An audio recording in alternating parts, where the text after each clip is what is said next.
Alrighty, welcome back to episode 2. So in this video today, we're going to be actually tinkering with this HOOPTIE over here. If you guys haven't seen my previous video, I introduced the car, but we're going to be doing the maintenance items first. I did get the body work started slightly, as you can see. Filled in some of the holes and patches off camera. We still have to sand that down and kind of put another layer of Bondo. But in this video, we're going to strictly focus on the maintenance items because this car has been neglected a lot. Pretty much everything has worn out, you know. I'm talking about all the fluids, all the sensors, all the pipes, everything is like a mess. So I got a whole bunch of parts here. Not everything's for this car, but most of it is. I'm working on another car simultaneously, hence why a lot of stuff mixed in here. But yeah, we got some new spark plugs. These are platinum, a little bit of an upgrade over the stock ones, which I'm assuming are copper.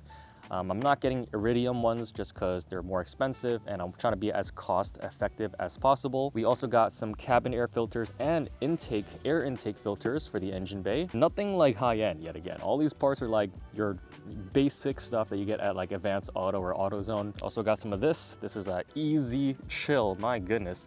It's a refrigerant for the AC system because the AC system on here is not even cooling anymore. It takes like forever for the AC to kick on. And then we got some mass airflow sensor cleaner, Cata-Clean for the exhaust to flush that out.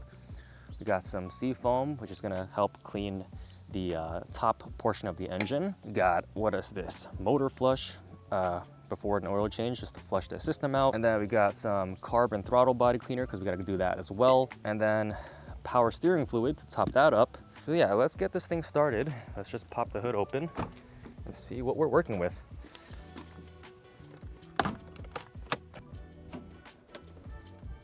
Holy cow, this is a mess. So as you guys can see, it's an absolute disaster in here. It's super dirty and rusty, but at least looking at the engine bay, it looks very easy to work on compared to your German cars. You know, everything is accessible. As you can see, that's your tranny down there that you can flush out very easily. Your coolant's over here. It might actually just be empty at this point. Oh, and this is completely missing. So yeah, what I'm gonna be doing today is everything that is not fluid related. So everything that is like mechanical. I'm mainly gonna be focusing on this area, which is the intake side, that your intake filter is here, MAF sensor, this whole entire tube into the throttle body, and we're gonna do the spark plugs as well. So let's just take these 10mm bolts out to release the ignition coils. I'm not going to be replacing them just because it's not misfiring, so it should be fine. Oh, it looks like there's a rail in the back here that's kind of blocking the ignition coils from coming out. Let me just get rid of these connections first. Okay, let's just pull one of these coils out. Oh no. Oh gosh. There's oil in here. I mean, what do you expect? This thing has 186,000 miles on it. There should not be oil on your coils or even the spark plugs. Let's just see if the rest of them are gonna be okay. Okay, this number 2. Oh gosh, this is even worse. Look at that, filled with oil. The thing about these Japanese cars is their tolerance is so like high that even if it's messed up, it'll still run. Okay, this one's not too bad. A little bit wet up top, but the bottom portion is dry. I'm gonna take this rail off just to get a little bit more clearance to work with. And this one's not too bad. Oh, never mind. I was about to say it's not too bad. That's kind of green. That doesn't even look like oil, it looks like coolant. All right, let's see if we can get these spark plugs out now. I feel like there's a lot of corrosion in here, causing the freaking spark plugs to be like seized. Whew, look at this. Oh my gosh, this filled with oil and it's burnt to crap. Oh wow, look, these are iridium. So apparently we're downgrading today by putting some platinum ones in here. So here we have the old spark plugs. These are some cheapo off-brand stuff. Denso, at least they're iridium. These 3 are pretty bad. This one's not so bad. But there's a lot of oil in this, which is no good. Comparing it to the new one, this is an NGK platinum based one, and they are properly already gapped to the spec, so you just have to put these back in. But hopefully this can help with the idle situation.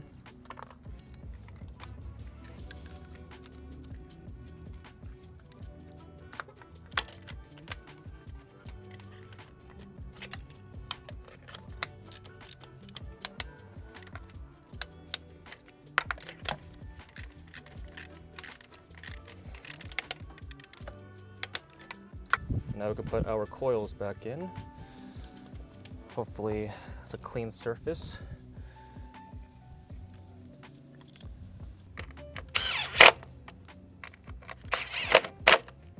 All right, let's clean the MAP sensor first.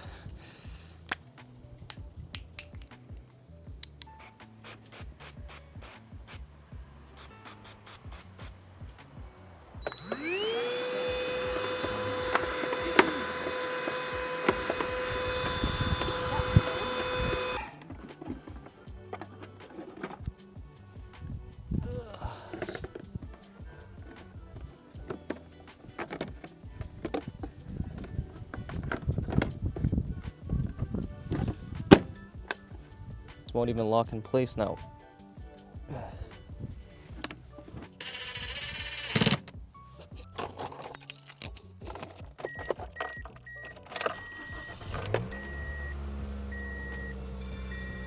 Oh, the idle's a little bit better. The first startup, a lot of white smoke came out. Idle is smooth though. Alrighty, so it's been a few days. I had to come back to this project because there's a lot more wrong than this than I thought. But what's happened is we found a lot of oil in the spark plug area. I didn't want to do it, but picked up a new gasket for the valve cover, and I hope this is the right one. This was like 30 bucks, not too crazy, but we're gonna be changing out the valve cover gasket on here. And I do have to clean out all the oil in the spark plug holes, just because I don't want to expose more oil into the actual combustion chamber. And then after we do that, we're gonna move back over here. We're gonna remove the clamp here. I couldn't get it off last time because this screw here is completely stripped. So I'm gonna use the socket to see if I can loosen up the hose clamp here. So I can remove this and then clean out the throttle body. I think I might have to also clean out the idle sensor, the idle valve sensor, just because that could also be contributing to the unstable idling. And there's a whole bunch of more stuff I want to do as well, like cleaning up the terminals and the corrosion over here, because look at that, that's horrendous. Even this corrosion went all the way down to the air box, which is no good. Yeah, let's just get everything off. Let's take out the covers, get rid of the valve cover. I'm gonna also remove the coils and clean them up. So let's get to it.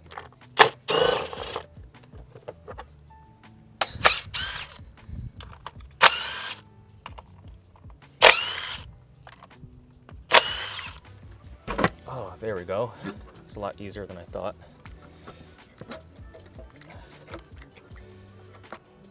So that is the OEM gasket. Well, it doesn't even look OEM. That's probably why it's leaking. And I see a lot of oil in places that there should not be oil. There's a lot of RTV that has been used as well, I can tell. So that's the old one out. It's not really leaking on the edges, so I'm not too worried about that. It's mainly where the spark plug area is. So I do have to pay a little extra attention to this area here. Honestly, the condition of this engine is not as bad as I thought for the age. 186,000 miles. All right, so let's just install this new gasket on here. It's like barely even going in there, my goodness. Unless I'm doing it the wrong way. Maybe it's supposed to be the other way. Oh yeah, okay, I'm stupid. There we go, makes so much more sense. This makes more sense. Now it fits. I just hope it holds because it's kind of coming up. I've seen some people use like glue sticks as a way to help this hold its place, but look, it's lifting up on the corners. And if I put tension here, it comes up over here. I'm gonna go ahead and put some RTV. I'm gonna lather it on with my fingers, nice and thin. I'm gonna work my way around. Just a thin line all the way across the perimeter. Now the problem with this is this freaking gasket doesn't want to stay put. So I'm just hoping it stays put when I put it in. Otherwise, if it's not sealing properly, it's gonna leak again.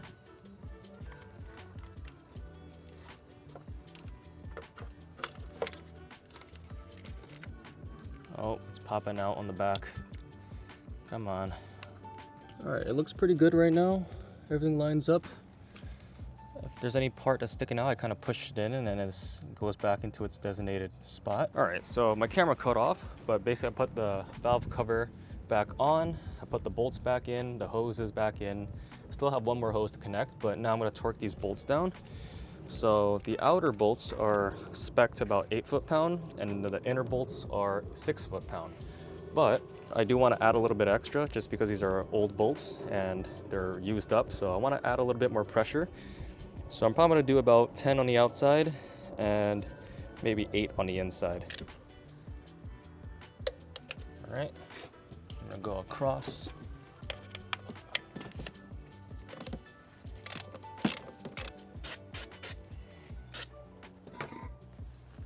I'm going to shove this rag down here on a little extension rod just to really wipe off any excess fluids. We should be good to go to put the coils back in. I'm also going to put the rail back in as well.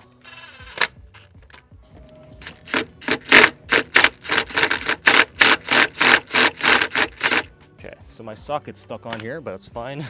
At least we loosened up the hose clamp. It is seized on here because of all the rust, but I'm gonna see if we can break it open. There we go, it's coming apart. There we go. Holy cow. That is probably the worst throttle body I've ever seen. It is caked up. Oh, I don't know if my camera's gonna be able to pick this up, but if you look real carefully, deep down in there, it is super dark. I don't think I'm gonna remove the whole entire thing because that's way too much work, but I might just clean that up and then get some seafoam in there as well. All right, now can we take this freaking thing out? Yes, sir. Whew. Still connected with a couple of clamps and stuff. All right, if I can give you guys a better look here. This is the back side. As you can see, there's like this spider webbing effect of gunk in here, so that got to be cleaned out. Front side's not as bad, but I'm gonna just spray it down with some throttle body cleaner. I'm gonna cover that up for now, and then I'm gonna also add a little bit in here and wipe it off. But there seems to be a lot of liquids, like almost oil, like black oil or something in here. So let's clean this thing up. Oh wow, this freaking throttle body cleaner works wonders. It's like already super clear. I'm gonna work on the back side now. It's the part that's so much worse.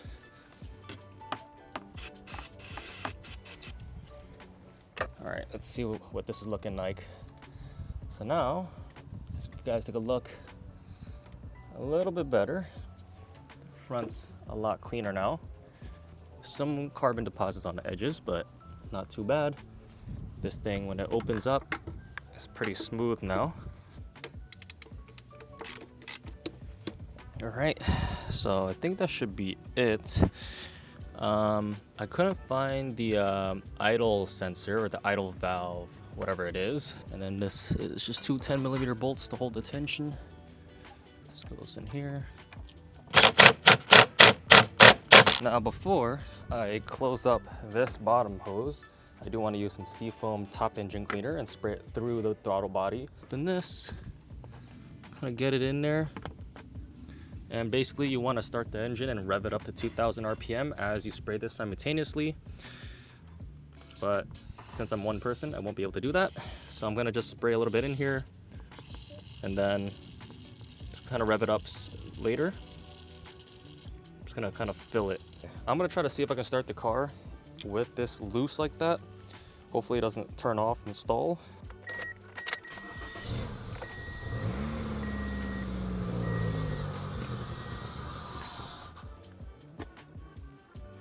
Well, that stalled pretty bad.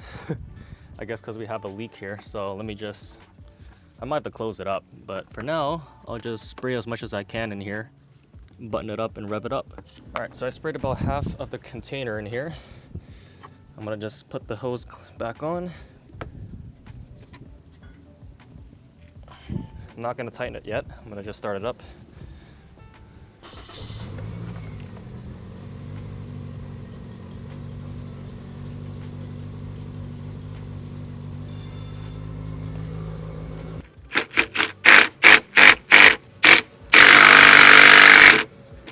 I think this clamp is no good. The rust buildup is causing the screw to basically seize and not be able to tighten down.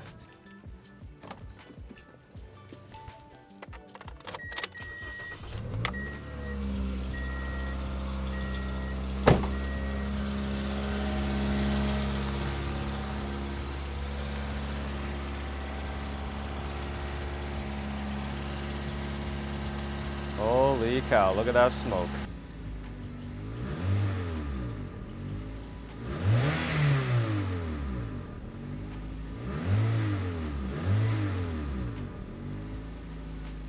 It's pretty good.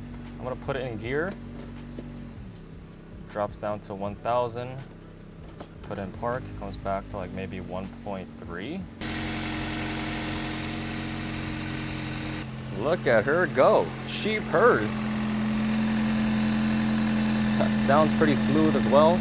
Oh, never mind. We have an oil leak. We have a leak. I spoke too soon. There is oil literally spitting out in the backside. And it looks like it's coming from the gasket. Back here, a lot of oil is coming out. So I think I didn't torque those down properly because it's burning all over there. So, well, a little bit of a cleanup job to do.